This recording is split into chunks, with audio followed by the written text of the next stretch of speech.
If you get the error code 2 in CookieRun OvenSmash, then in this tutorial, I will guide you on how to resolve this issue.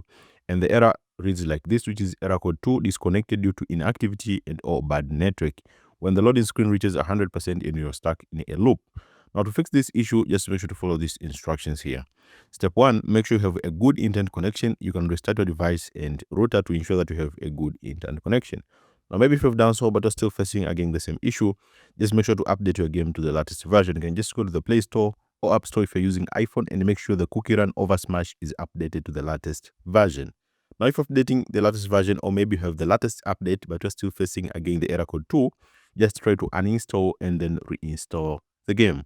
Also, in the meantime, make sure your device's language is set to English. So if your device language is not set to English, make sure device language is set to English and try to relaunch the game. So just try to uninstall and then reinstall your game. Also, make sure device's language is set to English and your error code 2 on CookieRun OvenSmash will be resolved.